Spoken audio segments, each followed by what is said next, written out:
Employment figures came in this morning. How should we read into these numbers? Joblessness increased during the height of the lockdowns back in August, Mhm. but labor force participation at least still rising. How should we look into those?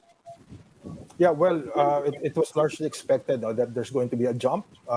We've seen that in the past, whenever there was some sort of lockdown in place. So if you take a look at the data month on month, um, unemployment jumped to a 4-month high of 8.1%. So that translates to around 3.9 million in Mhm. August from 6.9% in July. This is attributed to the lockdowns. But month on month, employment rose by 2.6%. 2.6 million to 44.2 million, largely on the back of job recovery in agriculture and wholesale retail trade. Mhm.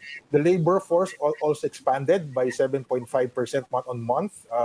That's around 48.1 million in August on growth in both unemployed and employed persons.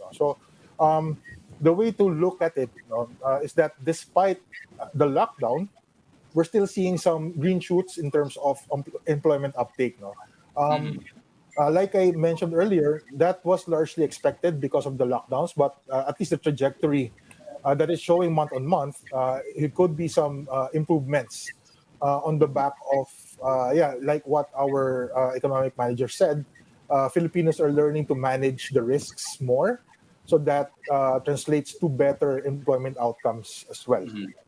Okay, one other interesting thing from that labor report, you have underemployment also easing. Is it more of a case of no longer looking for additional jobs or a lack of choice?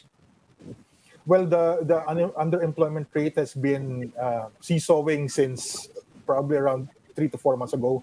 No, Hmm. so that's still indicative of how um, the labor market is being affected by the lockdowns and the pandemic as a whole. No? So um, the latest reading is good. No? So Hmm. that's something that we could take comfort in.